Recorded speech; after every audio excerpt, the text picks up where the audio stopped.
నాకు చాలా మంచిగా అనిపించేమాట. దానియేలు ఎక్కడ వర్ధిల్లాడు, ఎక్కడ డెవలప్ అయ్యాడు, ఎక్కడ ఒక రేంజ్కి వచ్చాడంటే దేవుని పేరు చెప్తే పగబట్టు కొట్టేవాడు.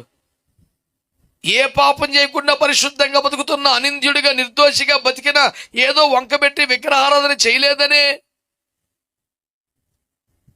వారికి ఒత్తాసు పలకలేదనే, దేవుని పేరు మీదే కోపాన్ని కడుపులో పెట్టుకొని ఆడికి ఎదురు తలుపులేసి ప్రార్థన చేసుకుని నీకు ఎట్రా లాసు, ప్రార్థన చేయటానికి వెళ్ళని తీసుకెళ్ళి సింహాల బొండలు వేసేస్తావా? అలాంటి రాజులు, అలాంటి రాజ్యాలలో దానియేలు వర్ధిల్లాడంట.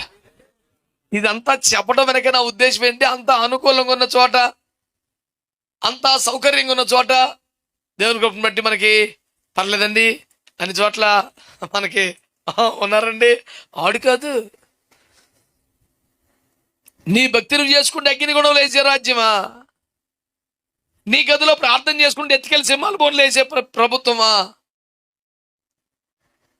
బైబిల్కి సంబంధించిన పేరు ఉందని ఆ పేరు పలటానికి ఇష్టం లేక వేరే పేరు పెట్టుకున్న ప్రభుత్వమా? అలాంటి రాజ్యములో, అలాంటి రాజుల ఇలాఖాలో మనోడు వర్ధిల్లాడంట. దేవునికి స్తోత్రంగా. హల్లెలూయా. కనుక నిన్ను వర్ధిల్ల చేయవాడు దేవుడైతే అన్నమాట.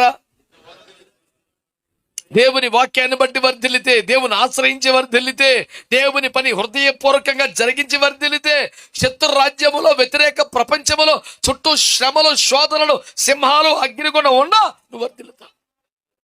దేవునికి స్తోత్రం.